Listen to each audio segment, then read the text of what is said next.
Hola, bienvenido, bienvenida a este podcast, concretamente al primer episodio de este podcast en el que voy a intentar unificar la sabiduría de Oriente y la ciencia de Occidente, hablando de psicología, la mente, emociones, meditación, conciencia y todo aquello que nos pueda ayudar a llevar una vida más serena, más calmada, más satisfactoria, más feliz, más completa.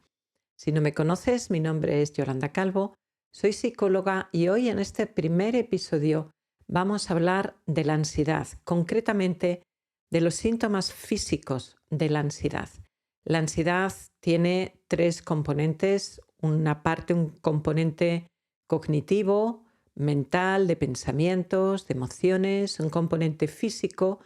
La ansiedad se siente en el cuerpo físico de una forma muy intensa y también tiene un componente conductual en cosas que hacemos, como por ejemplo dar golpes con la pierna o movernos de un lado para otro. Hoy vamos a centrarnos en ese componente físico, en los síntomas físicos y en 7 estrategias para calmar esos síntomas físicos. Y antes de comenzar, una advertencia. Estos vídeos son de tipo educativo, son para ayudarte y puedes aprender muchísimas herramientas que si las aplicas te van a ayudar un montón.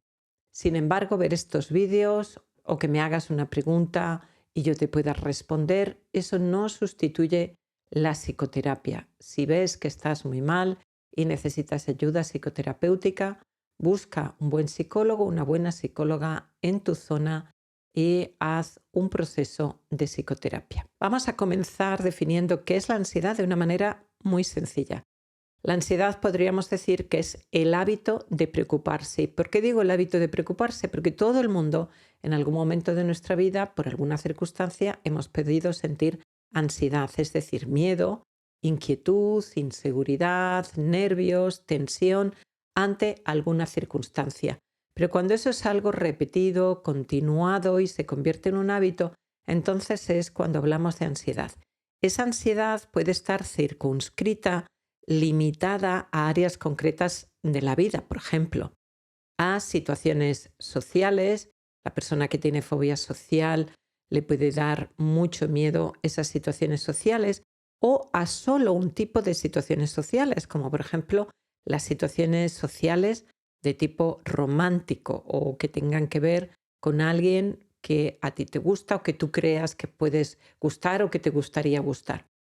O puede estar definida en el área de lo que se llama ansiedad de ejecución, que es, por ejemplo, ansiedad ante los exámenes, ansiedad si tienes que hacer una presentación en el instituto, en la universidad o en tu trabajo, ansiedad si tienes un examen de oposición, es decir, cualquier experiencia en la que tienes que ejecutar, funcionar al máximo.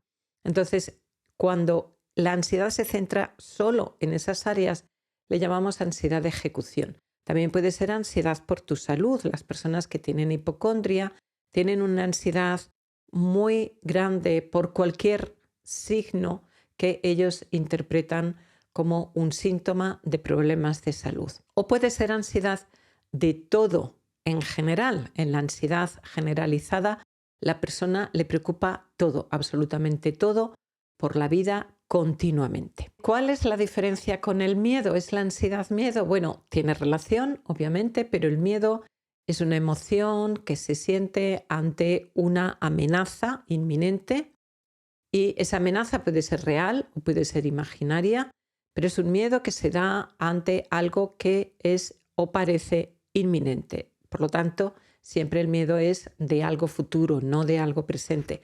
A veces me decís, bueno, pero si alguien me está chillando, yo tengo miedo y eso está ocurriendo en este momento, pero el miedo no aparece porque esa persona te esté chillando, sino que aparece porque tienes miedo de qué es lo que puede pasar. Tienes miedo de que te pegue, tienes miedo de que rompa la relación contigo, tienes miedo de que te abandone, tienes miedo de hasta dónde puede llegar esa discusión. Es miedo a qué es lo que puede pasar, no miedo a que esa persona te esté gritando en ese momento. Sin embargo, la ansiedad no es un miedo ante algo concreto, sino que es una anticipación de una amenaza futura que no es inminente y que muchas veces ni siquiera se define. Muchas personas sienten ansiedad y es como una sensación de amenaza, de un peligro, una sensación casi como de presentimiento, pero no saben definir, bueno, pues es miedo de esto o miedo del otro, sino que es como una sensación indefinida de peligro. Inicialmente, ese miedo, esa preocupación, esa inquietud, esa inseguridad puede aparecer ante algo que ocurre, que es real y que supone una amenaza, pero luego se puede quedar como atascado en la mente. Por ejemplo, tienes un pequeño golpe en la carretera, afortunadamente no pasa nada, pero te llevas un susto. Y luego se queda tu mente atascada con el pensamiento de lo que podría haber pasado, y ese pensamiento posterior, ese permanecer, ese continuar rumiando la película de lo que podría haber ocurrido, eso es lo que produce ansiedad, no el golpe en sí. El golpe en sí lo que produjo fue el susto, el miedo. Incluso en la ansiedad puede no haber habido ninguna amenaza reconocible, es decir, no tiene por qué haber habido un golpe o una enfermedad o una situación o una circunstancia que haya disparado ese miedo inicial. Los psicólogos solemos diferenciar entre ansiedad rasgo y ansiedad estado. La ansiedad rasgo sería como esa característica que la persona puede tener de ansiedad, y hay personas que tienen una ansiedad rasgo más alta que otras, es decir, hay personas que como tendencia, al menos mientras no lo trabajen, tienen una mayor ansiedad que otras personas que tienen poca o ninguna. Independientemente de eso, en algunos momentos pueden ocurrir circunstancias interiores de tu propia mente o exteriores que hacen que aumente la ansiedad. Vamos a poner el ejemplo de una cazuela. Imagina una cazuela que tiene un agua bastante fresquita, a 10 grados, y aumentas la temperatura de ese agua 40 grados. El agua se va a poner a 50 grados. Está bastante caliente, pero todavía puedes meter la mano y desde luego no ha roto a hervir. Ahora imagínate que la temperatura inicial del agua es de 70 grados. En ese caso, si tú aumentas también la temperatura a 40 grados, el agua se va a poner a 110, sí va a romper a hervir.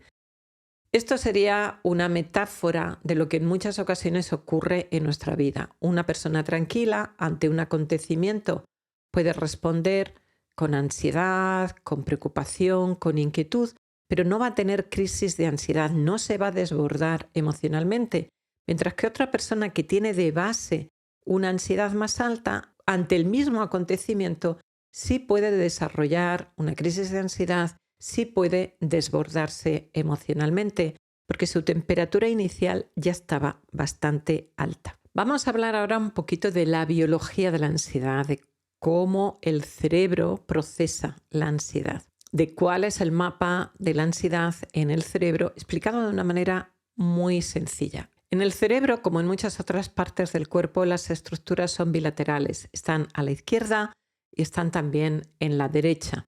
Tenemos dos hemisferios, el hemisferio izquierdo y el hemisferio derecho. Y como curiosidad, todos tenemos los cables cruzados porque el hemisferio izquierdo controla la parte derecha de nuestro cuerpo. Es decir, cuando yo hago así con mi mano derecha, es la zona motora de mi hemisferio izquierdo el que está permitiendo que mi mano se mueva. Si quiero mover la mano izquierda de la misma manera, es la zona motora de mi hemisferio derecho la que permite que la mano izquierda se mueva. En el cerebro hay una estructura que se llama amígdala y no son las amígdalas de aquí, de la garganta, que tienen una función completamente diferente, defensiva, sino que son unas estructuras que están más o menos aquí a la altura del nacimiento de las cejas, pero dentro del cerebro, muy profundas. Tienen forma de almendra, por eso se llaman amígdala. Amígdala quiere decir en griego almendra. Están escaneando peligro continuamente y se activan, se ponen al rojo vivo cuando se activan emociones negativas muy fuertes, como puedan ser también la rabia, el miedo, pero también la tristeza, cualquier emoción negativa, pero sobre todo se activa cuando la amígdala detecta un peligro y entonces se activa un mecanismo en el cerebro que lo conocemos como el mecanismo lucha-huida, que nos hace luchar contra aquello que percibimos como una amenaza o huir de eso que percibimos como una amenaza. Para eso la amígdala manda señales a otras estructuras del cerebro, que no hace falta que las aprendas, pero simplemente las menciono para aquellas personas que les pueda interesar. Manda señales al hipotálamo, al hipocampo, que es una estructura de aprendizaje y de memoria, y también a la hipófisis para empezar a disparar la cascada hormonal. Se van a activar hormonas en nuestro cuerpo que van a aumentar la tasa cardíaca, es decir, el número de latidos del corazón, va a aumentar la presión arterial y va a aumentar nuestra tasa respiratoria. ¿Por qué? Porque tenemos que preparar nuestro cuerpo y nuestros músculos y nuestro cerebro para correr, para luchar o para huir. Se van a producir cambios en nuestro cuerpo entonces. Aumentan los latidos del corazón para que la sangre llegue con más rapidez a los músculos y al cerebro y que podamos correr. Cuando corremos o cuando peleamos, nuestro corazón late más deprisa. También en la sangre hay más glucosa, más triglicéridos para llevar esa energía. Los músculos se ponen tensos, respiramos más deprisa, las pupilas se dilatan para percibir el peligro. Aumenta nuestra sudoración para poder evacuar el calor. Aumenta la coagulación de la sangre por si resultamos heridos.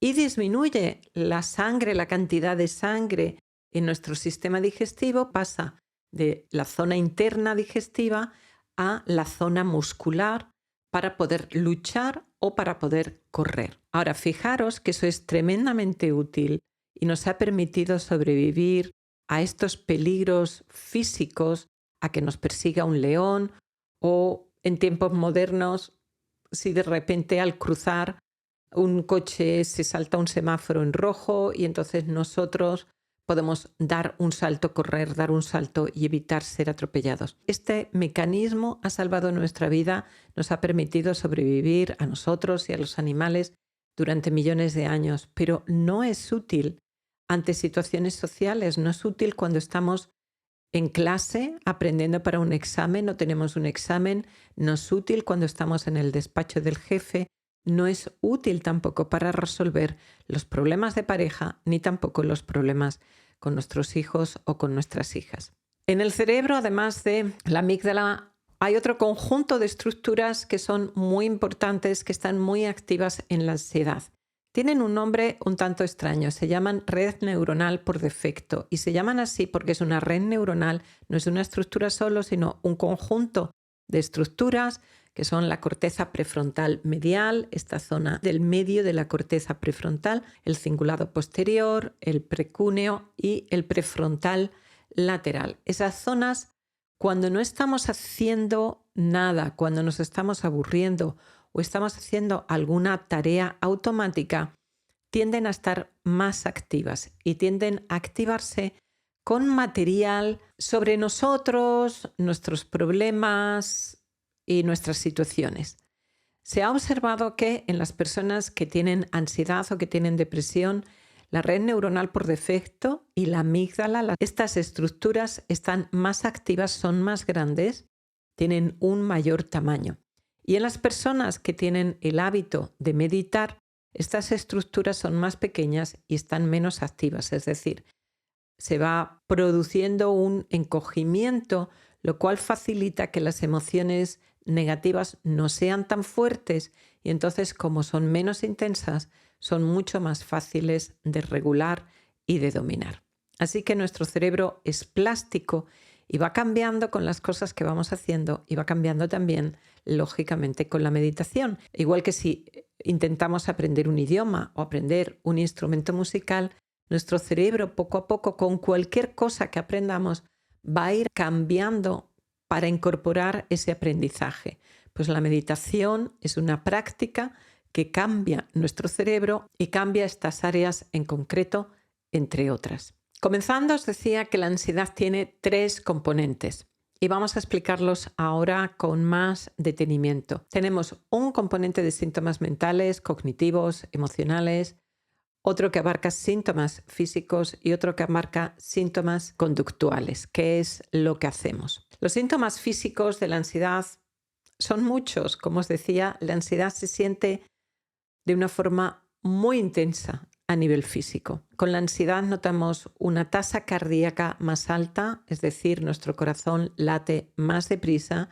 Si eres una persona que tiene tendencia o que tiene problemas de hipertensión arterial, esto lógicamente va a ser malo para la hipertensión y muchas veces simplemente calmar la ansiedad, calmar nuestros nervios, va a hacer que la tensión arterial baje. Va a haber un aumento de esa tasa cardíaca del número de latidos en reposo, es decir, cuando no tendríamos que tener tantos latidos. Hay también, muy importante, una disminución de la variabilidad de la tasa cardíaca. ¿Eso qué quiere decir? La tasa cardíaca, el número de latidos, cambia según las distintas fases de la respiración. Al inhalar, al tomar aire, la tasa cardíaca sube ligeramente y cuando exhalamos, cuando soltamos aire, la tasa cardíaca baja ligeramente. Esto lo puedes notar tú mismo, tú misma, si te tomas el pulso. Hazlo con el dedo índice y medio en tu muñeca y no con el dedo pulgar. Y si te tomas el pulso y respiras de forma profunda, abdominal, despacio, puedes notar un cambio muy sutil, muy ligero en esa tasa cardíaca, en ese número de latidos, pero lo vas a notar. Si no lo notas, no te preocupes, porque probablemente lo que te falte es práctica tomando el pulso. Cuanto mayor es esta variabilidad, mejor es para el corazón y también nos indica mayor resiliencia emocional, mayor resistencia y mayor flexibilidad emocional ante las diferentes circunstancias. Y se sabe que la ansiedad disminuye la variabilidad de la tasa cardíaca, con lo cual no es bueno para nuestro cuerpo ni para nuestro corazón. Lógicamente, tener nuestro cuerpo en este estado de lucha-huida de forma continua, pues no puede ser bueno ni para la mente ni para la vida, porque no es agradable, ni lógicamente para la salud. Eso no quiere decir que te vaya a dar un infarto, no, ni muchísimo menos. De hecho, ese es uno de los miedos que muchas personas con ansiedad tienen, porque notan estos síntomas y los confunden con un infarto.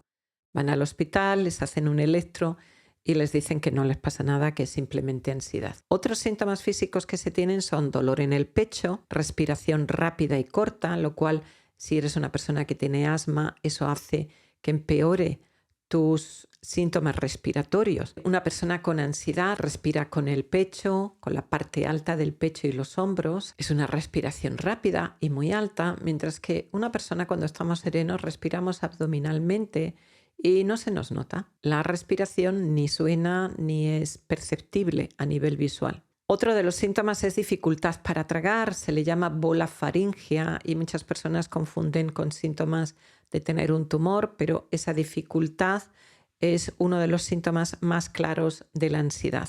También el insomnio, también tener pesadillas, también disminuye el sistema inmune porque uno de los signos físicos de la respuesta lucha-huida es un aumento del cortisol. A esto le dedicaremos otro podcast en otro momento. También problemas digestivos, porque hemos mencionado que la sangre se retira del sistema digestivo y los dos problemas más frecuentes a nivel digestivo relacionados con la ansiedad son el colon irritable y el reflujo gastroesofágico. También son frecuentes los mareos, los hormigueos, los sudores. Pensar en lo que hemos hablado antes de estos sudores para evacuar el calor de los músculos y que podamos refrigerar nuestro cuerpo al luchar o al huir, pero cuando no estamos ni luchando ni huyendo, esos sudores se viven como sofocos, a veces también como lo contrario, como escalofríos y también como temblores. Pueden aparecer dolores de cabeza por tensión en el rostro, en la cabeza, en el cuello, y muchas personas rechinan los dientes por la tensión tremenda en la mandíbula y los dentistas, los odontólogos saben que a veces llegan a romperse piezas con este rechinar de dientes que sobre todo se produce en la noche. También contracciones en manos y en los pies, que a veces son involuntarias, dolores en el cuerpo por la tensión muscular y por el ácido láctico que se acumula en los músculos por esta tensión y que produce dolor. Y muy frecuente boca seca. Esto lo hemos experimentado todos, por ejemplo, en un examen, la boca está seca y hay un aumento de la inflamación. Se pueden producir calambres y como nota añadida a los calambres se pueden producir por la ansiedad, pero también se dan en personas que tienen niveles bajos de magnesio o de vitaminas del grupo B, que son además elementos que consume el sistema nervioso en grandes cantidades y muchas veces simplemente con un suplemento que combine magnesio y vitaminas de este grupo puede ser suficiente para disminuir los calambres. Si te pasa, háblalo con tu médico. En la ansiedad, al hiperventilar o sobre respirar, es decir, a lo mejor no estamos hiperventilando, pero sí estamos respirando demasiado deprisa, bajan los niveles de dióxido de carbono, que baja a su vez los niveles de calcio, que también puede producir estos calambres tan desagradables. Síntomas mentales en la ansiedad serían los nervios, la inquietud, los miedos, la preocupación, dificultad para concentrarse. ¿Por qué? Porque si se ha activado la respuesta lucha-huida, pues en ese momento no estás para concentrarte, tienes que luchar o tienes que huir. Y también esto produce problemas en la memoria, quedarte en blanco, olvidar las cosas a corto plazo, porque el hipocampo, que es una estructura de memoria que está muy cerca de la amígdala, tiene muchísimos receptores de cortisol y de la adrenalina que tienen niveles muy altos en la ansiedad y sobre todo tienen niveles altos en momentos en los que no los tienen que tener. Por ejemplo, todos tenemos que tener un pulso alto de cortisol por la mañana, poco antes de despertarnos, que nos permite, hay un aumento de la adrenalina y el cortisol, y eso es lo que nos permite interrumpir el sueño, levantarnos por la mañana y tener energía. Pero si ese pulso de cortisol se produce hacia las 9 de la noche, como ocurre en muchas personas con ansiedad y también con depresión, entonces es cuando se puede producir el insomnio, porque resulta casi imposible conciliar el sueño si esos niveles hormonales se producen de forma tan tardía. El hipocampo tiene muchísimos receptores del cortisol y de la adrenalina y en situaciones traumáticas o de ansiedad extrema, entonces se producen problemas de memoria porque al ser tan sensible es como que queda quemado y el cerebro no logra, al alterarse el sueño, el cerebro durante el sueño tiene que poder limpiar el hipocampo, pasar memorias. El hipocampo es una estructura pequeña de la forma como de un dedo, de una bichuelilla. Se llama hipocampo porque también tiene forma como de caballito de mar. Está cerca de la amígdala, por esta zona temporal, por los lados del cerebro. Y esa estructura que es pequeña funciona como una memoria RAM, como un pendrive del cerebro, pero lo que está retenido en ese hipocampo se tiene que poder almacenar en la memoria a largo plazo, que está más bien por la corteza del cerebro. Ese proceso se tiene que realizar por la noche en las diferentes fases de sueño y no se puede realizar si la persona tiene insomnio. O no se puede realizar, voy a matizar, no se puede realizar con tanta eficacia ni se puede terminar probablemente de realizar a lo largo de la noche. Otro de los síntomas mentales es la tendencia a catastrofizar, a imaginar que siempre va a pasar lo peor. También la presencia de miedos, no de uno, sino de muchos, no de una fobia, sino de muchas fobias. Y también una sensación indefinida de mal presentimiento de que algo malo, indefinido, puede ocurrir en cualquier momento. Otro síntoma frecuente de la ansiedad es la irritabilidad, la indecisión, el perfeccionismo que yo llamaría tóxico, es decir, no el perfeccionismo de una persona que hace bien las cosas, sino el perfeccionismo vivido con ansiedad, vivido con miedo de ser juzgado de forma negativa. También aparecen pensamientos intrusivos, desagradables, a veces muy desagradables. También puede bajar la libido porque cuando sube el cortisol suprime la testosterona y baja la libido. Y también se pueden producir síntomas de depresión.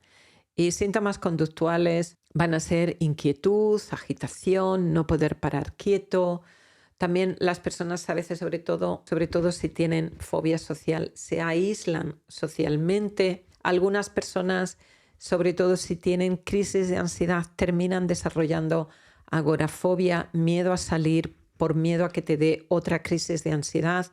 Un rasgo muy frecuente en la ansiedad es la respuesta de sobresalto exagerada. A lo mejor estás haciendo algo, no sé, preparando el desayuno y entra alguien de la familia, te dice algo y das un respingo, un repullo, te has dado un susto. Y muchas personas recurren a el uso de drogas, medicamentos o alcohol para mitigar los síntomas de la ansiedad. Vamos a explicar ahora cuáles son esas herramientas que nos van a permitir calmar estos síntomas físicos de la ansiedad tan desagradables, y en otro podcast nos centraremos en los síntomas cognitivos y emocionales, los pensamientos y las emociones, cómo calmar esos síntomas, que es donde está la raíz del problema. Pero es verdad que también se produce en la ansiedad un ciclo que es como una pescadilla, una serpiente que se muerde la cola. La ansiedad empieza en la mente, empieza en nuestros pensamientos que producen emociones, que producen sensaciones físicas, pero esas sensaciones físicas ahora a la persona le hacen sentir muy mal, le hacen preocuparse por los síntomas que siente, empieza a pensar qué es lo que me ocurre, empieza a preocuparse por ello y eso pone peor la ansiedad. Entonces vamos a ver 7 estrategias muy eficaces para calmar esos síntomas, y quizá las más potentes sean las 2 últimas, así que no te lo pierdas. Siempre pongo en estos vídeos capítulos, puedes ir a los capítulos, pero te recomiendo lógicamente que las veas todas, que las escuches todas, para tener un panorama más amplio, para tener muchas herramientas, porque en un momento te puede venir bien una u otra. Vamos a empezar con aquellas relacionadas con el ejercicio físico, y aquí yo diferenciaría entre 2 tipos de ejercicio físico. Uno que, utilizando la terminología oriental de yin y yang, yang como algo más activo, yin como algo más tranquilo, por decirlo así, vamos a hablar de ejercicio yang y de ejercicio yin. Ejercicio yang sería un ejercicio físico intenso. En este caso, quizá lo más interesante sea el ejercicio de tipo aeróbico. Se sabe que tras un ejercicio físico intenso, como pueda ser correr o como pueda ser también una excursión intensa en la montaña en la que has caminado muchos kilómetros y has hecho también bastante desnivel, te sientes muy, muy cansado, pero sientes una enorme sensación de bienestar. Durante mucho tiempo se pensó que eran las endorfinas del ejercicio físico. ¿Qué son las endorfinas? Las endorfinas son como nuestra propia morfina interna, nuestros opiáceos internos que nos permiten calmar el dolor. Sin embargo, se sabe ya que no son las endorfinas la causa de este bienestar. ¿Y por qué no son las endorfinas? Porque esas endorfinas se producen a nivel periférico para calmar el dolor muscular, pero no atraviesan la barrera hematoencefálica. La barrera hematoencefálica es una barrera que protege nuestro cerebro, que impide o que intenta impedir que sustancias que puedan ser tóxicas penetren en nuestro cerebro. Algunas sustancias tóxicas, como el alcohol, lógicamente logran entrar, logran atravesar la barrera hematoencefálica, pero algunas afortunadamente quedan fuera. Bueno, pues estas endorfinas no atraviesan la barrera hematoencefálica y por lo tanto no pueden producir dentro de nuestro cerebro esa sensación de bienestar. Las responsables de esta sensación de bienestar son otras 2 sustancias. Una de ellas son los endocannabinoides. Los endocannabinoides, las anandamidas, son unas de ellas. Anandamida quiere decir en sánscrito felicidad y es una de las más conocidas de estos endocannabinoides. Endocannabinoide viene de cannabis y es el producido por nuestro cerebro. Son sustancias dentro de nuestro cerebro que elevan nuestro estado de ánimo y reducen la ansiedad. Es decir, no necesitamos fumarnos nada ni tomar nada, sino que si conseguimos el estado adecuado, nuestro cerebro produce lo necesario para darnos esa sensación de relajación y bienestar. Y la otra se conoce con el nombre de BDNF, que en español la traducción sería factor neurotrófico derivado del cerebro. Las siglas son, o el acrónimo deriva del inglés Brain Derived Neurotrophic Factor y es una proteína asociada al crecimiento nervioso. Este factor neurotrófico derivado del cerebro aumenta los niveles de serotonina. Se sabe también que la gente que hace ejercicio con regularidad tiene hipocampos mayores y que en la depresión, por ejemplo, suelen ser más pequeños. Y este hipocampo tiene relación, como antes he dicho, esta estructura que está en los lados del cerebro, en la zona como detrás de las orejas. Esta estructura es como nuestra memoria RAM, nuestro pendrive de memoria del cerebro. Está implicado en el aprendizaje, pero también en la regulación de las emociones y en la comprensión de las emociones.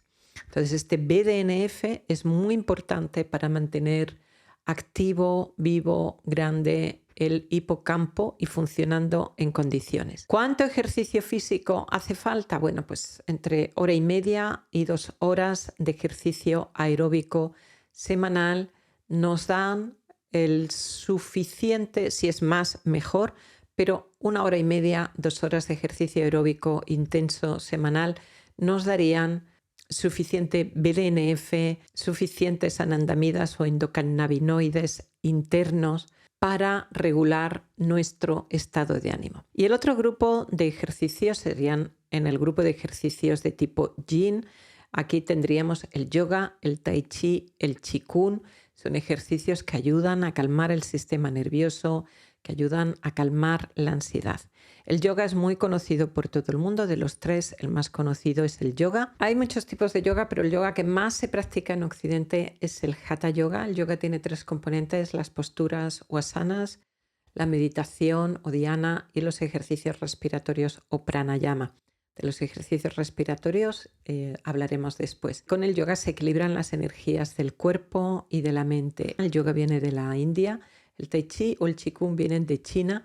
También trabajan las energías del cuerpo, pero los movimientos son más fáciles de hacer, no cansan tanto, no son tan extremos y por lo tanto son más adecuados para personas mayores o para personas que tengan problemas de movilidad. De los dos, el qigong es más fácil de realizar. Son muy potentes tanto para la salud como para las emociones. Yo siempre recuerdo con respecto al qigong una ocasión hace ya bastantes años. Mi madre tuvo un susto, tenía unos vértigos, terminó en urgencias en el hospital, se sentía muy muy mal y mis padres tenían 71 años, creo recordar, vivían solos en Madrid y las hijas, las 3, estábamos fuera. Entonces mi padre nos llamó y nos dijo qué era lo que pasaba. Entonces no existían los móviles, así que el pobre tenía que ir buscando una cabina de teléfonos para llamar. Y yo preparé el equipaje para irme para Madrid, pero él con mucha sensatez me dijo que no, que esperase, porque claro, yo estaba muy asustada porque los médicos habían dicho que podía ser un tumor cerebral. Ya sabemos que los médicos siempre nos ponen primero en lo peor hasta luego ver qué es lo que pasa. Y yo estaba muy asustada y mi padre con mucha sensatez me dijo, no, no te vengas para acá porque a lo mejor luego no es nada, espérate a ver qué es lo que dicen los médicos, los resultados de las pruebas y luego ya pues si es algo importante te vienes y si no pues no hace falta. Así lo hice, estuve esperando pero estaba muy nerviosa. Al final fueron nada más que vértigos de Meniere, que es muy desagradable, pero no es nada grave ni que peligre tu vida. Entonces al final no fui a Madrid. Pero cuando acabó el día, después del susto tan grande, yo tenía una sensación como de temblor interno. No me temblaba el pulso, no me temblaba la mano, pero tenía como esa sensación de temblor interno que seguramente tú has sentido también en alguna otra ocasión, por lo menos si has vivido lo suficiente. Y yo pensé que esa noche me iba a costar dormir, pero entonces decidí hacer una tabla de ejercicios de qigong que es muy sencilla, muy básica. Se hacen unos 15-20 minutos. Es lo más sencillo que los practicantes del qigong aprenden, que se llaman las 8 piezas del brocado. Bueno, pues antes de terminar, mi sensación de temblor interno había acabado. Yo me sentía completamente tranquila. Yo en aquella época no practicaba la meditación y dormí aquella noche como un bebé. Y me quedé impresionada por el poder tan grande que esos ejercicios tuvieron en unos 10 minutos aproximadamente. Yo te animo a que practiques tanto el ejercicio Yang como el ejercicio Yin porque lo vas a ver como muy eficaz para disminuir los síntomas físicos de la ansiedad. Ahora vamos con otras estrategias, dos de ellas diríamos que son digestivas, por decirlo así, y no parecen tan evidentemente relacionadas o seguramente no has oído hablar de ellas. Quizás sí, pero quizá no. Una de ellas es el microbioma, nuestra flora intestinal. En el intestino hay un sistema nervioso que se llama sistema nervioso entérico. Tiene sus propias neuronas, 200 millones de neuronas. En el corazón también hay neuronas, pero solo unas 40.000 neuronas, muchas menos que estos 200 millones.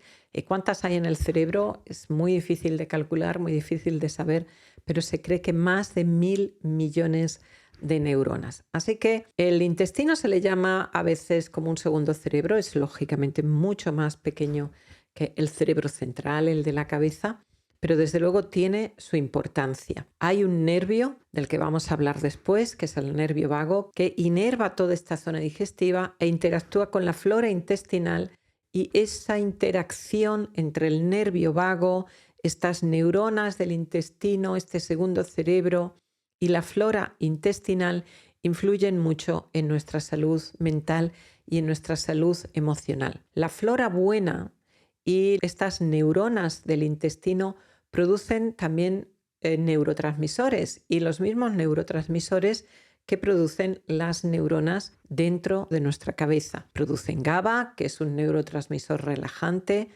producen serotonina, que la conocemos y es famosa por su papel en la depresión, producen dopamina, que es famosa por su papel en la motivación y en el placer. ¿Influyen esa serotonina y esa dopamina en el estado de ánimo directamente? No, porque otra vez nos pueden atravesar la barrera hematoencefálica, son demasiado grandes para atravesar esa barrera, esa protección y entrar en el cerebro, pero sí influyen en los precursores que sí van a entrar en el cerebro y van a producir los neurotransmisores en el cerebro. Pero como dato curioso, el 90% de la serotonina que se produce en el cuerpo se produce en el intestino, y el 50% de la dopamina que se produce en el cuerpo se produce en el intestino también.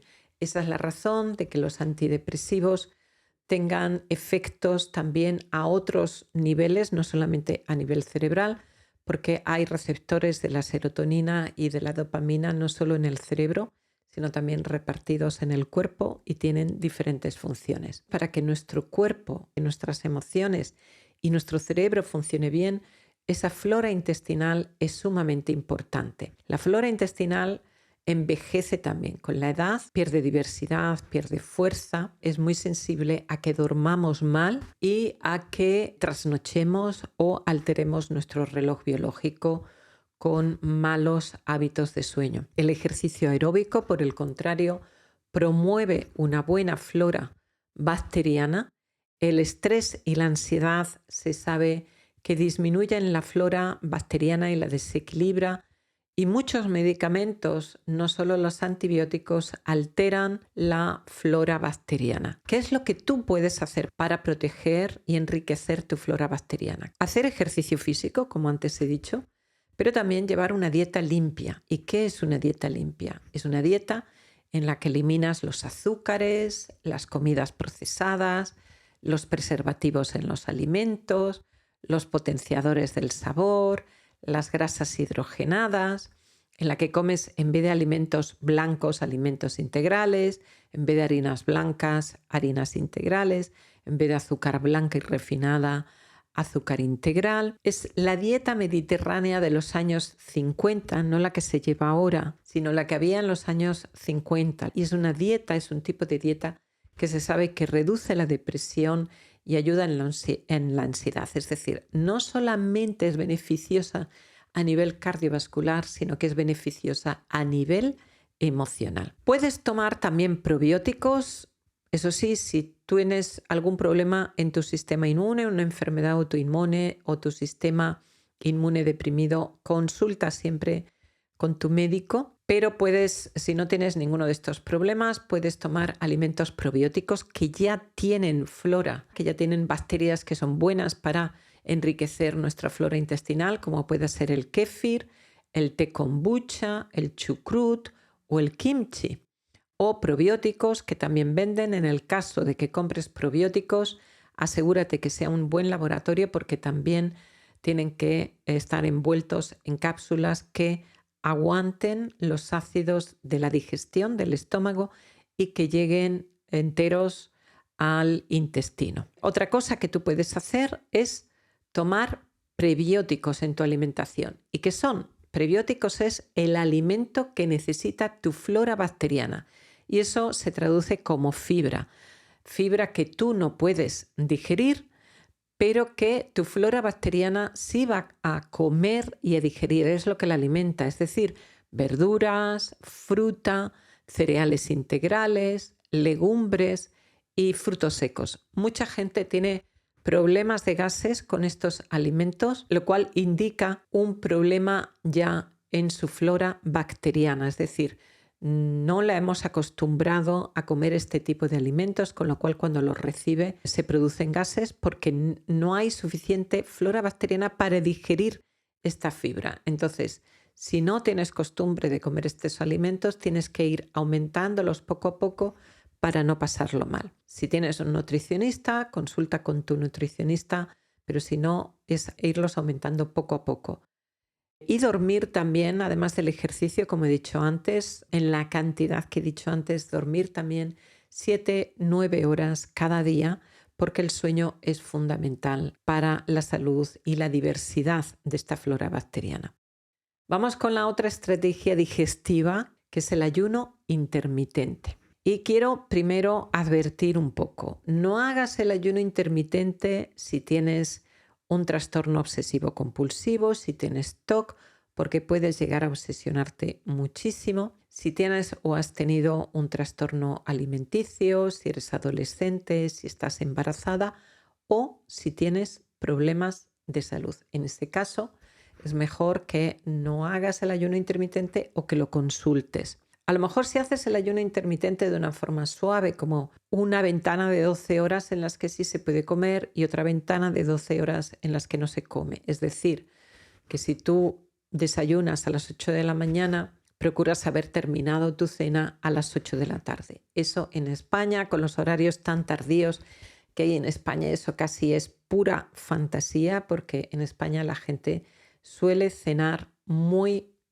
tarde, lo cual no es bueno para la salud y no nos permite esa ventana de 12 horas de ayuno que es buena para nuestra flora intestinal y es buena para nuestro estado de ánimo también. Se puede establecer periodos de ayuno más prolongados, a veces incluso pueden ser de varios días, pero no te recomiendo hacer ayunos que sean muy intensos sin la ayuda y el apoyo de tu nutricionista y de un médico.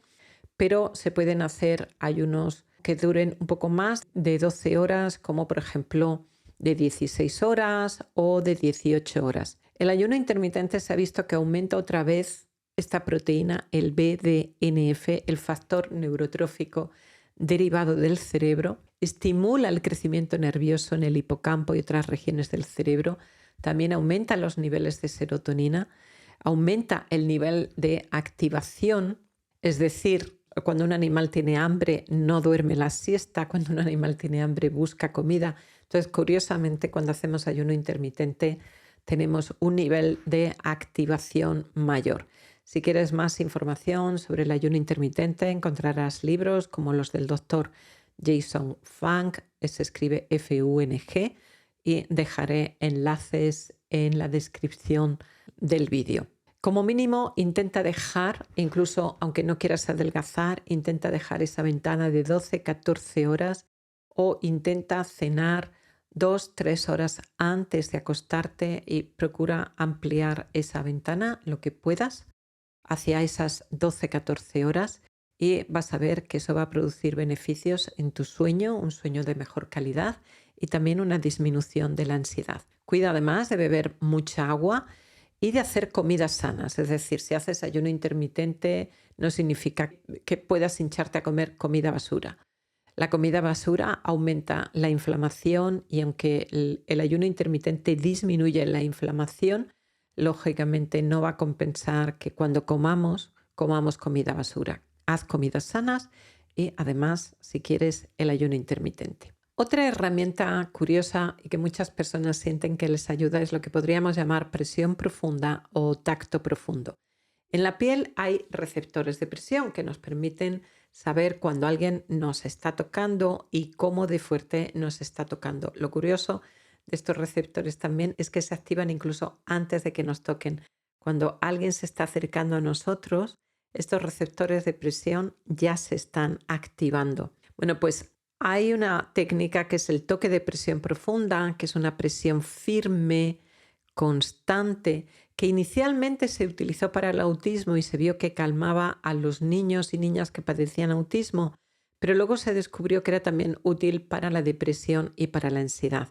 Tiene efectos en el sistema nervioso, aumenta la respuesta, dispara la respuesta parasimpática del nervio vago, lo cual nos relaja. Enseguida voy a explicar lo que es el nervio vago. Simplemente retener que este toque profundo, este toque firme y lento, aumenta esta activación de relajación del sistema nervioso, baja la tasa cardíaca, baja el número de latidos del corazón, baja la tasa respiratoria, respiramos más despacio, calma nuestras emociones, estimula la secreción de serotonina y de dopamina en el cerebro, que nos ayuda a tener más motivación, un mejor estado de ánimo. Es decir, que obtenemos muchos beneficios de este toque profundo. ¿Cómo aplicarlo? Se puede experimentar sujetando o abrazando firmemente. Por ejemplo, un abrazo largo y prolongado. Se suele hablar de abrazos de más de 8 segundos que disparan no solamente la dopamina y la serotonina, sino también la oxitocina. Estos abrazos largos y prolongados calman nuestro sistema nervioso, pero también a algunas personas les ayuda ellos mismos a hacer el abrazo de la mariposa, que te ayuda también a calmar. Un masaje relajante, lento, profundo puede ayudar, ser sostenido, acariciado, pensar por ejemplo en familia, acurrucarse en la cama para leer un cuento, para ver algo en la televisión. Ese hecho de acurrucamiento de los distintos miembros de la familia calma el sistema nervioso. En los bebés, por ejemplo, la costumbre otra vez de enfajarlos tiene ese efecto calmante. Yo me pregunto a veces, estas personas que les gusta dormir en un saco de dormir, quizá, y dicen además que les calma y les relaja, quizá tiene que ver también con este efecto. Cuando vamos a un spa y vemos estos chorros, estas cascadas, estos chorros también a diferentes alturas que nos masajean, producen este mismo efecto de toque profundo. Y otra herramienta que podemos utilizar, porque a lo mejor no tenemos un spa a nuestro alcance o no nos podemos permitir el lujo de recibir un masaje cada cierto tiempo, pero a lo mejor pues podemos pedir para un cumpleaños, para alguna ocasión que nos regalen una manta pesada. Estas mantas deben de pesar el 10% o un poco menos de lo que pese tu cuerpo. Son mantas que pesan, están rellenas de objetos, cuentas, pellets que les dan un peso extra. Deben de taparte desde el cuello hasta los pies y algunas personas los utilizan cuando se tumban para hacer la meditación y este peso extra les ayuda a relajarse y calmarse. No se deben utilizar nunca en personas que estén enfermas, que estén muy débiles, que tengan problemas circulatorios. En niños pequeños, por supuesto, en bebés no.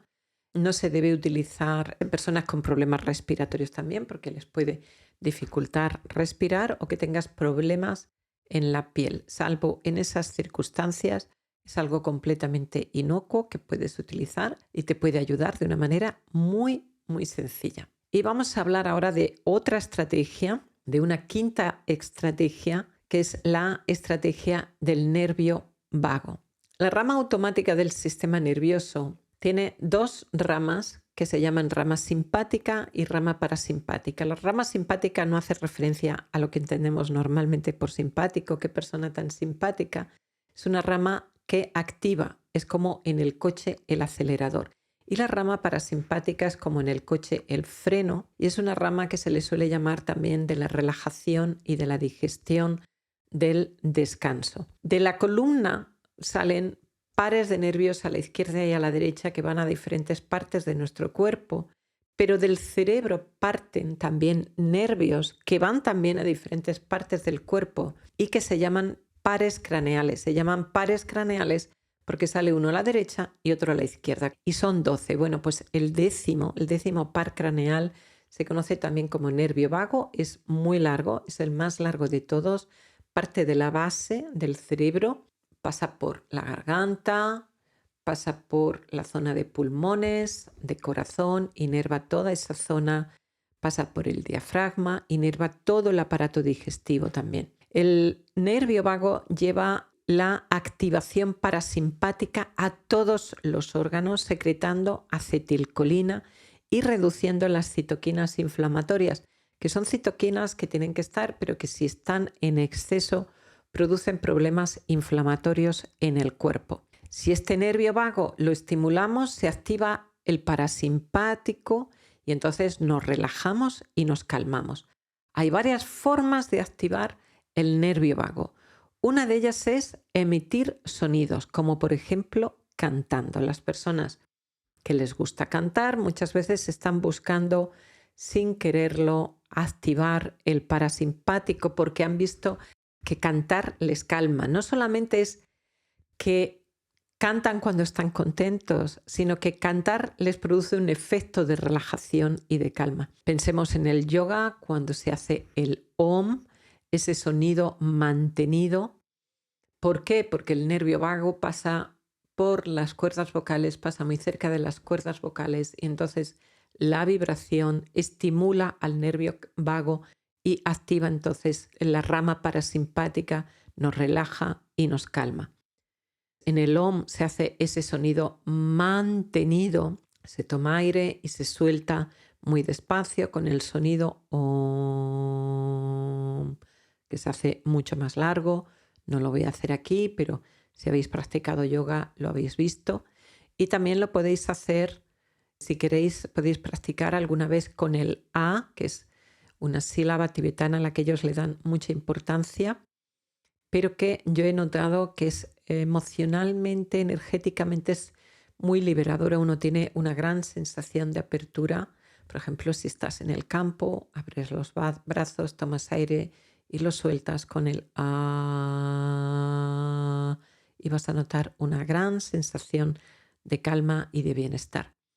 Otras cosas que estimulan el nervio vago es agua fría en la cara, una ducha fría o algo frío en la parte de atrás del cuello, siempre cuidando con tu salud. Es decir, si eres una persona que tiene propensión a resfriados o que le sienta mal el agua fría o que odia el agua fría, no hace falta que hagas aquello que odies. Otra cosa que activa, que estimula el nervio vago, esta rama parasimpática, es la respiración. Las respiraciones lentas y abdominales activan el nervio vago porque el nervio vago pasa por el diafragma y cuando respiramos abdominalmente ese movimiento es como un masaje del nervio vago. También podemos dar un masaje al nervio vago directamente en nuestra oreja. Entonces, si no lo veis en vídeo, lo voy a ir describiendo. Puedes tomar tu oreja, primero a lo mejor una y luego la otra, y vas suavemente, con delicadeza, porque es una zona muy delicada, el nervio vago, ramas del nervio vago son muy superficiales en la oreja. Vas masajeando, vas metiendo el dedito en todos los huequitos, sintiendo, percibiendo, concentrándote en las sensaciones que sientes, incluso masajeando un poquito el lóbulo de la oreja y luego toda la oreja. Y cuando has acabado con una, pasas a la otra y puedes notar que esa es una forma también muy agradable. Recuerda a los niños pequeños cuando se están quedando dormidos y ellos se masajean la oreja, empiezan a darse con el dedito hasta que ya al final se quedan sopitas. Bueno, pues los niños pequeños no han perdido todavía esa sabiduría que nosotros quizás sí ya la hemos olvidado. Y vamos con la sexta estrategia para calmar los síntomas físicos de la ansiedad. Y al principio hemos dicho que uno de los síntomas físicos es la tensión muscular. Por lo tanto, la relajación y la relajación de nuestros músculos va a ser una gran ayuda. La relajación es uno de los primeros pasos en la meditación. Va a ser una consecuencia lógica de la meditación. Al meditar nuestros músculos se van a relajar, pero también muchas veces en las meditaciones las comenzamos por un inicio de relajación o unos ejercicios respiratorios que nos ayuden a relajar el cuerpo, porque eso permite que nuestra mente pueda estabilizarse y pueda enraizarse en el ahora. Si nuestro cuerpo está muy agitado, entonces nuestra mente va a estar también muy agitada. Y si nuestra mente está muy agitada, nuestro cuerpo va a estar muy agitado. Se puede utilizar la relajación muscular progresiva o de Jacobson, que consiste en tensar primero y luego relajar progresivamente. A mí no me gusta ese tipo de relajación, salvo en una circunstancia que os voy a explicar. Sin embargo, a mucha otra gente le encanta ese tipo de relajación. Para mí es más fácil directamente dar la orden al cuerpo de relajar. ¿Cómo se hace? La verdad es que la mente dice y el cuerpo obedece. Todos tenemos clara la diferencia entre tensión y relajación, aunque muchas veces estamos tan tensos que se nos olvida ya lo que es estar relajado. Es como un ruido de un aire acondicionado que está puesto continuamente y cuando de repente lo quitamos decimos, ¡ay, qué descanso! Y el ruido estaba y no éramos conscientes del ruido, pero cuando el ruido desaparece nos damos cuenta de que teníamos ese ruido, de que estaba ese ruido y que molestaba. Muchas veces con la tensión muscular ocurre eso. Nuestros músculos están tensos y no somos conscientes, como es algo que está continuamente, no nos damos cuenta de que están tensos, y cuando se relajan, bien con una meditación o porque nos den un masaje o porque vamos a un jacuzzi o algo similar y nuestros músculos se relajan, es cuando notamos la diferencia y decimos, ¡ay! Dios mío, qué descanso. Bueno, pues podemos aprender a relajar los músculos. Os decía que la mente manda, el cuerpo obedece. Si tú te imaginas que vas a la cocina, coges un limón, cortas el limón y ahora te imaginas chupar el limón, inmediatamente tu boca se está llenando de agua, porque tu cerebro tiene asociado chupar limón con que la boca se llene de agua, se llene de saliva. Bueno, pues si tú imaginas, por ejemplo, un sitio agradable, relajante, que te guste mucho, tus músculos se van a relajar porque tu cerebro y tu memoria tiene asociado ese sitio con relajación. Es algo que se utiliza a veces en la meditación, que se utiliza en la hipnosis. Se puede utilizar simplemente un recorrido del cuerpo, al irlo recorriendo con la conciencia, las diferentes partes del cuerpo se van a ir relajando. A veces al hacer ese recorrido corporal, algunas personas no sienten algunas partes del cuerpo. Por ejemplo, cuando en el Yoga Nidra, en las meditaciones para dormir, se hace un recorrido muy detallado del cuerpo y decimos, centra tu conciencia, tu atención en el dedo pulgar del pie derecho. Es probable que sí notes la sensación, pero también puede ocurrir que no notes tu dedo pulgar. Si no notas tu dedo pulgar, simplemente lo tensas, relajas y ahora ya lo notas. Es algo tan simple como eso. Así que ahí podemos, sí, tomar un poquitito la relajación progresiva de Jacobson para volver a notar las zonas de nuestro cuerpo que normalmente no notamos. Si haces este tipo de ejercicios con mucha frecuencia, cada vez tendrás más conexión con las diferentes partes de tu cuerpo. Es lo que el doctor Daniel Siegel llama integración vertical, que es la conexión consciente de nuestro cerebro con las distintas partes del cuerpo, y como las emociones se sienten en el cuerpo, esa conexión es muy importante para tener conciencia de cuáles son nuestras emociones, y también esa conexión es muy importante para percibir cómo las cosas nos afectan a nivel de la salud. Por ejemplo, muchas personas duermen mal o duermen poco porque tienen trabajo o porque piensan que es una pérdida de tiempo dormir y duermen 6 horas o menos y dicen que están bien y que no están cansadas. Lo que nos dice la ciencia, de esto hablaré en otro podcast, es que la persona no es consciente del cansancio y de la disminución de sus funciones cognitivas y del deterioro físico que esa falta de sueño le está produciendo. No es autoconsciente de ello. De alguna manera eso nos pasa también con muchas otras cosas. Yo recuerdo hace años estábamos con unos amigos, nos juntábamos aquí en la urbanización, en la piscina, en el verano, y ellos sacaban siempre frutos secos, cosas para picotear, cervezas y demás. Y nos ofrecían a mi marido y a mí, que somos, la verdad que llevamos una vida sin ninguna autoimposición, pero ante la vista de los demás es como bastante estoica y siempre decíamos que no. Yo además soy una persona que no bebe alcohol. Muy pocas veces en mi vida he bebido nada más que un poquitito de alcohol. Hace muchos años que ya no lo he vuelto a probar, no me resulta nada atractivo y nunca me sienta bien. Claro, visto desde fuera puede resultar un tanto extraño y un día un vecino nos preguntó por qué nunca picábamos de esas cosas que se llevaban, ni tomábamos refrescos, ni alcohol. Y Javier respondió que a él personalmente no le gustaba tener la sensación de tener el estómago sucio. Y este hombre contestó: es que como nosotros lo hacemos todos los días, ya no sentimos que tenemos el estómago sucio. Bueno, pues eso pasa muchas veces con otras cosas, puede ocurrir con el sueño también y puede ocurrir con esta falta de integración vertical.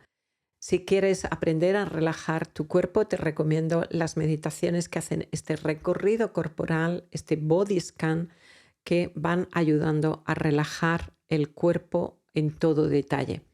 También puedes utilizar la relajación en la ansiedad, la relajación muscular para la ansiedad de forma aplicada, como a veces lo hacemos también en terapia. Imagínate que tienes un examen y estás nerviosa para el examen. Entonces visualizas el examen y en vez de tensar tus músculos, notas qué músculos se han tensado y los relajas. O tienes que hacer cualquier cosa que te produce ansiedad, te produce nervios o inquietud, visualizas esa situación, esa escena, notas los músculos que se han tensado y voluntariamente los relajas. También puedes hacer, como vamos a comentar en la siguiente técnica, ejercicios respiratorios. Este trabajo de emparejar situaciones o imágenes mentales que nos producen tensión o malestar emocional con relajación lo puedes hacer también por medio de meditaciones que encontrarás también en mi canal principal de meditación, meditaciones en las emociones que son muy eficaces para hacer justamente este emparejamiento de imágenes y emociones negativas con una sensación de relajación y de bienestar, lo que hace que la emoción poco a poco vaya disminuyendo. A veces se queda al acabar la meditación, la emoción negativa ha disminuido y necesitaremos trabajarla más veces hasta que esa emoción desaparece y a veces en una sola meditación esa emoción negativa desaparece. Lo puedes emparejar también, como decía antes, de una forma más redonda, esta relajación muscular con la respiración, imaginando que cada vez que tomas aire, inhalas relajación, calma y bienestar y cada vez que sueltas aire, sueltas toda la tensión, todo lo gastado, todo lo que te produce malestar o cada vez que sueltas aire te dices mentalmente me relajo. Y vamos con la séptima estrategia para calmar los síntomas físicos de la emoción, que es una estrategia muy potente, sumamente eficaz, que son los ejercicios de respiración. La respiración está controlada por nuestro sistema nervioso autónomo o automático, es decir, es un proceso que es automático, no tenemos que pensar para respirar y eso nos permite dedicar nuestra conciencia a otras cosas y no se nos olvidaría respirar y es peligroso. Todo aquello que es vital, el cuerpo lo convierte en algo automático, como pueda ser la respiración, los latidos del corazón o la digestión, el control de la temperatura, niveles hormonales y, bueno, miles de funciones dentro del cuerpo. Sin embargo, la respiración es algo curioso porque puede ser automática y voluntaria. Podemos hacer ejercicios respiratorios para que la respiración vaya más despacio o más deprisa, manipularla como nosotros queramos, con diferentes objetivos, para conseguir distintos objetivos. El músculo pensado por la naturaleza para realizar la respiración adecuadamente es el diafragma. El diafragma es un músculo que está debajo de las costillas, debajo de los pulmones, tiene forma de paraguas, es un músculo delgado y ancho y funciona como un fuelle. Cuando desciende por vacío, los pulmones se llenan de aire, como cuando abres el fuelle, y cuando el diafragma sube, como cuando cierras el fuelle, presiona a los pulmones y entonces los pulmones expulsan el aire. Como es el diafragma el encargado de este proceso de respiración, cuando el diafragma desciende y entonces los pulmones se llenan de aire por vacío, los pulmones tienen más espacio, se ensanchan, se amplían. Pero ahora los órganos que hay en el abdomen tienen menos espacio y por eso nuestro abdomen se eleva al tomar aire, al inhalar. Cuando el diafragma asciende, cuando el diafragma sube, es como cuando se cierra el fuelle, empuja los pulmones, se vacían, los pulmones tienen menos espacio, quedan encogidos, pero ahora los órganos que hay en el abdomen tienen más espacio y entonces al exhalar, al soltar el aire, el abdomen desciende. Normalmente las personas respiramos demasiado. Hace unas cuantas decenas de años los médicos consideraban que era normal respirar unas 8 veces por minuto. Ahora se considera normal respirar de 12 a 15 veces por minuto, es decir, que van poniendo como normal un ritmo respiratorio cada vez más alto, más estresante. Y cuando respiramos demasiado, incluso aunque no lleguemos a hiperventilar, pero bajan los niveles de dióxido de carbono y diréis, pues eso es bueno. No, pues no lo es, porque el dióxido de carbono tiene que tener también su nivel en el cuerpo. Tiene que haber un equilibrio de estos gases, de oxígeno y de dióxido de carbono. Si está demasiado bajo, se produce hormigueo en las extremidades, se pueden producir náuseas, mareos, dolor y presión en el pecho. Son sensaciones que muchas personas sienten cuando tienen una crisis de ansiedad.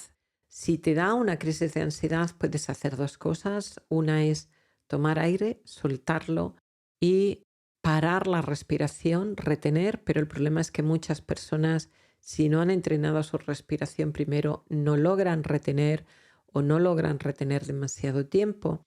Entonces lo mejor es respirar dentro de una bolsa de papel. Tomas una bolsa de papel, abres la bolsa de papel y cubres completamente tu boca y tu nariz y respiras dentro de la bolsa hasta que la ansiedad se haya calmado.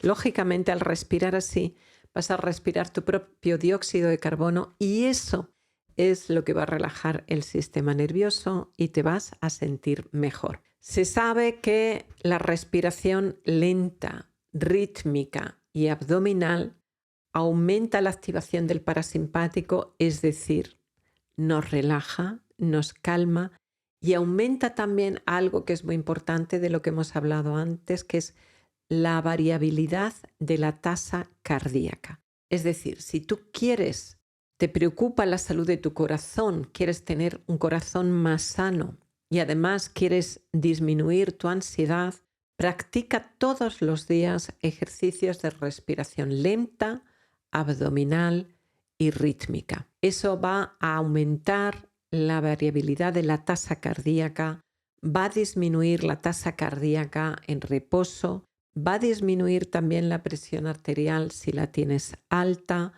va a producir diferentes efectos beneficiosos tanto a nivel del cuerpo, también a nivel digestivo y a nivel de emociones.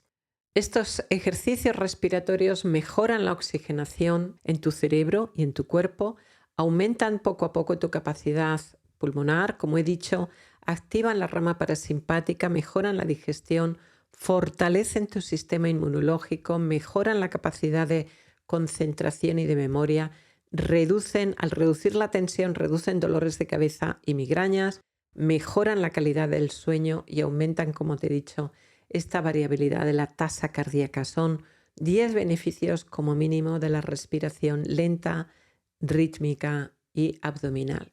Y como pequeña nota con respecto al dolor de cabeza, yo soy una persona que padece migrañas desde los 22 años, desde hace muchísimo tiempo, cada vez menos, cada vez más inexistentes. Y recuerdo que en una ocasión una migraña que me dio bastante fuertecilla, la logré calmar con ejercicios respiratorios. ¿Cuál hice yo? Lo que hacía era tomar aire, soltarlo y retener el aire con los pulmones en vacío todo lo que podía. Luego respiraba normal durante 1 minuto o así y luego volvía a repetir eso y lo estuve haciendo muchas veces.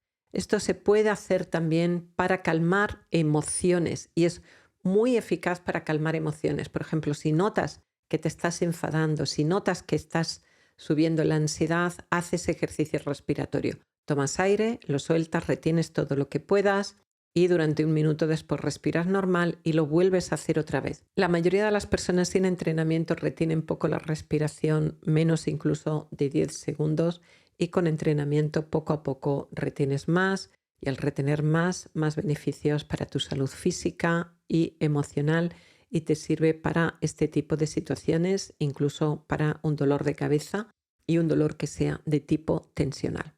En el pranayama, antes lo he mencionado, al hablar del yoga, los ejercicios respiratorios del yoga que controlan la energía o el prana. Prana quiere decir respiración, quiere decir energía, energía vital, y yama quiere decir control.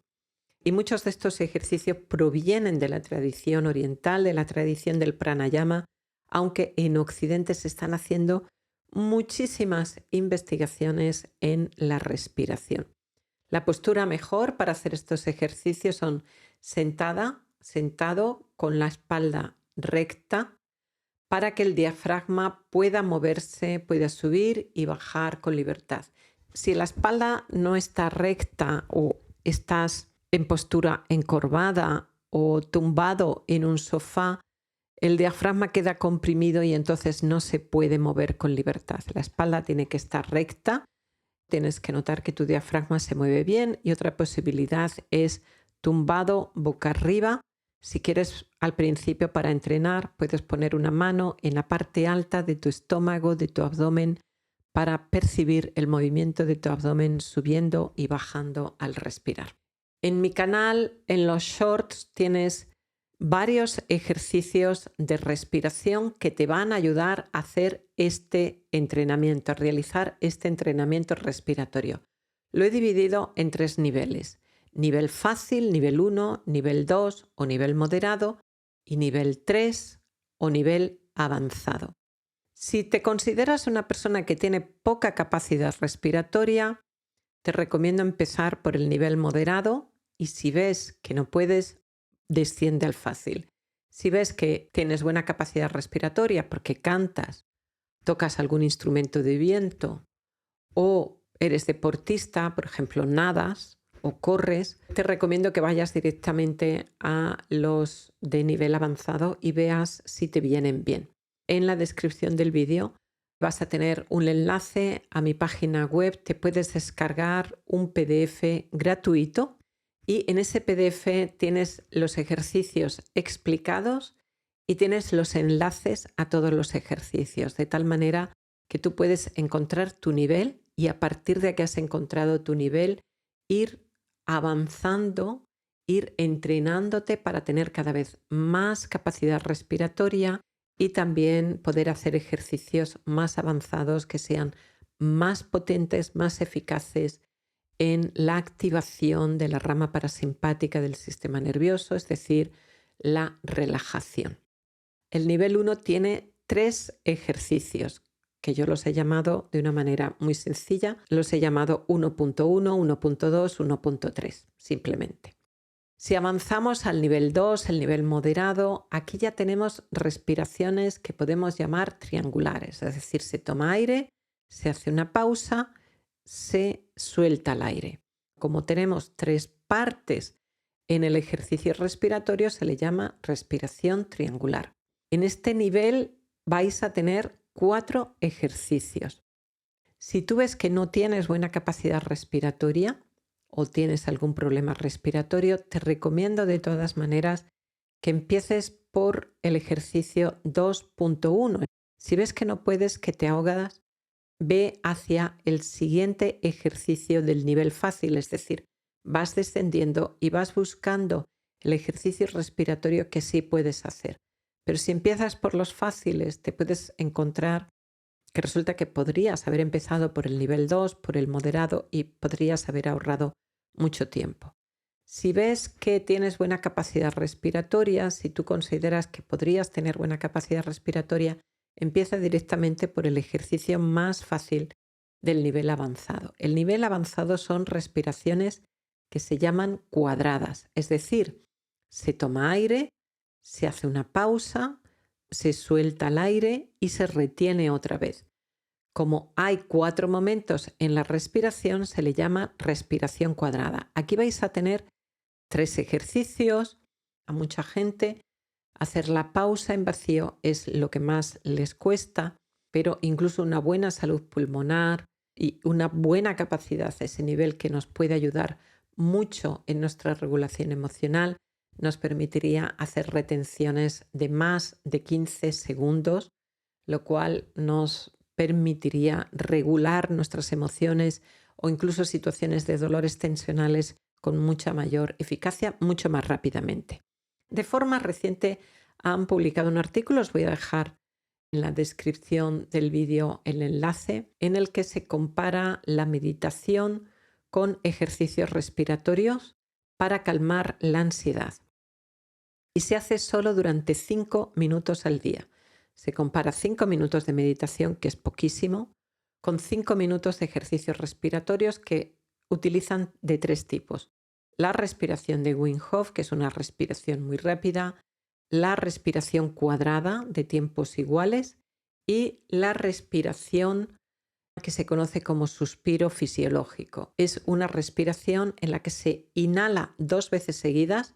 Primero se hace una inhalación más larga, se vuelve a tomar el aire otra vez con una inhalación más corta, como para terminar de llenar los pulmones, y se suelta el aire muy despacio. Este suspiro fisiológico se sabe que calma mucho el sistema nervioso, activa el parasimpático. Lo vemos con facilidad en los niños cuando dejan de llorar, cuando terminan de llorar, como ese hipío. Es algo que hacen los animales, es algo que hacemos los humanos de forma instintiva cuando hemos tenido un momento de tensión para equilibrar nuestras emociones otra vez.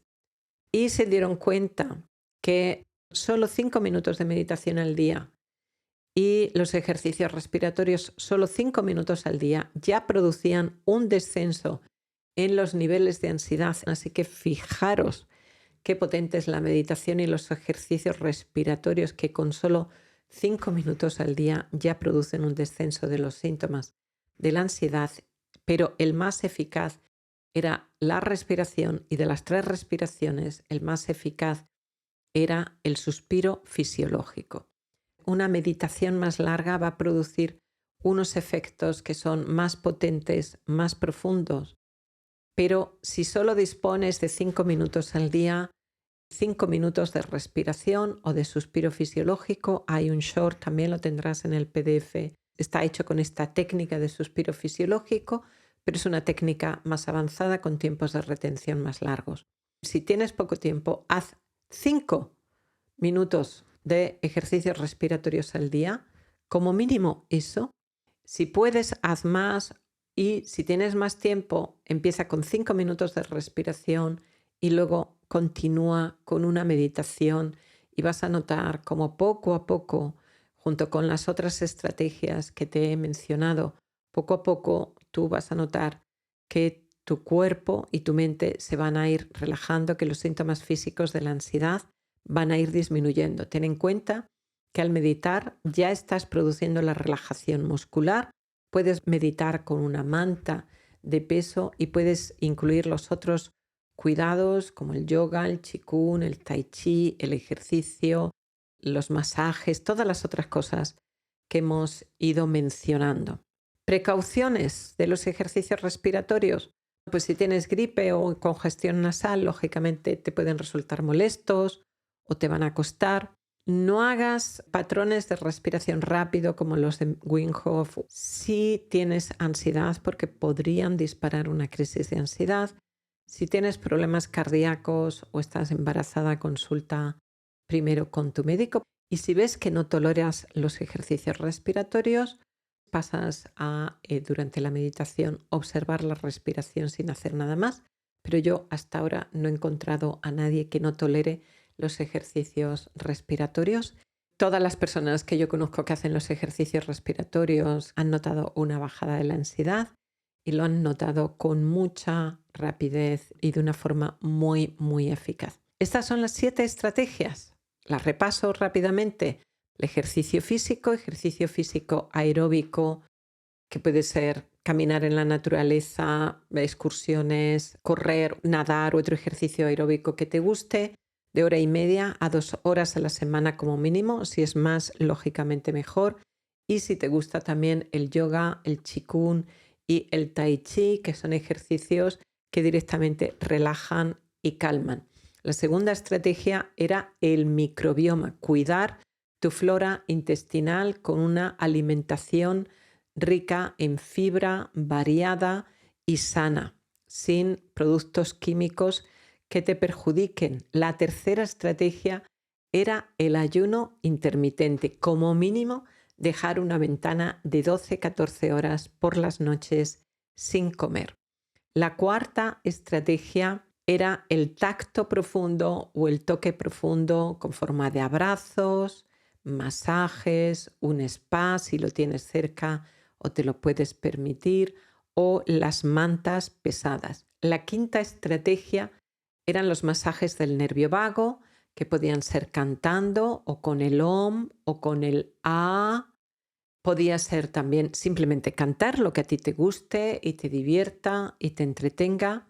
También los ejercicios respiratorios y también el masaje de la oreja. La sexta estrategia era la relajación muscular, que vas a encontrar siempre en la meditación, en la hipnosis y en los ejercicios que podríamos llamar simplemente de relajación, porque la meditación va más allá de la relajación, pero uno de los primeros pasos en la meditación es la relajación. La meditación va más allá porque además de relajarte, entrenas tu atención, fortaleces tu atención, va más allá de lo que es una mera relajación muscular.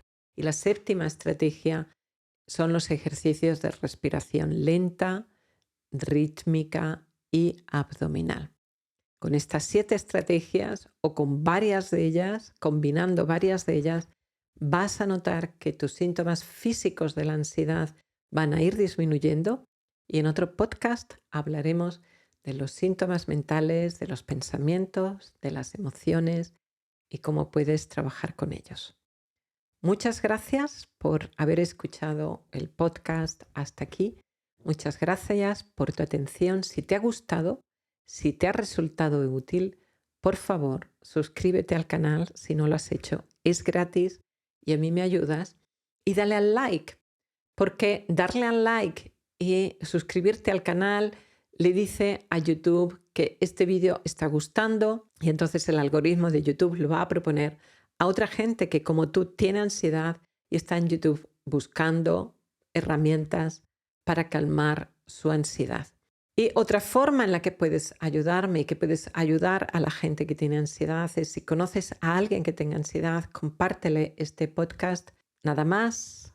Gracias por querer mejorar. Gracias por querer tener una vida mejor. Gracias por cuidarte.